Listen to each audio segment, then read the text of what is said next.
അവരുടെ ഭർത്താവ് ഒരു അപകടത്തിൽപ്പെട്ട് മരിച്ചു പോയതാണ്. കോഴിക്കോട്ടെ വലിയൊരു കച്ചവടക്കാരനാണ് കേട്ടോ. എന്നിട്ട് ഭർത്താവിനെ കുറിച്ച് ഇങ്ങനെ പറയാ, മരിച്ചിട്ടും 3-4 മാസങ്ങളായി, പക്ഷെ ആ മരിച്ച ദിവസം അതേ സങ്കടം അവർക്ക് ഇപ്പോഴും, അതേ കരച്ചിൽ. അവർക്ക് അതിൽ നിന്നൊരു നോർമൽ സ്റ്റേജിലേക്ക് വരാൻ പറ്റുന്നില്ല.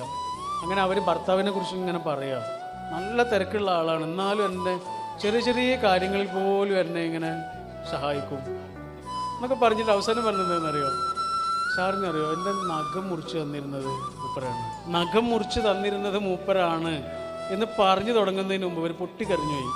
നിങ്ങൾ ആലോചിച്ച് നോക്കുക, ആ നഖമൊക്കെ ഒന്ന് മുറിച്ചൂടെ എന്ന് നമ്മൾ എത്ര പ്രാവശ്യം ചോദിച്ചിട്ടുണ്ടാവും. ഒരു ദിവസം ആ കട്ടറിങ്ങനെ എടുത്തിട്ട് മുറിച്ചു കൊടുക്കുമ്പോഴേ ശരിക്കും നമ്മൾ ചെയ്യുന്നത് എന്താണെന്നറിയോ, ഒരായുസ് മുഴുവനും ഓർക്കാനുള്ള ഓർമ്മയെ ശേഖരിക്കുകയാണ് ചെയ്യുന്നത്. വലിയ വലിയ കാര്യങ്ങളൊന്നും അല്ലാതെ ചെറിയ ചെറിയ കാര്യങ്ങളാണ് ബന്ധങ്ങളിൽ പ്രധാനം.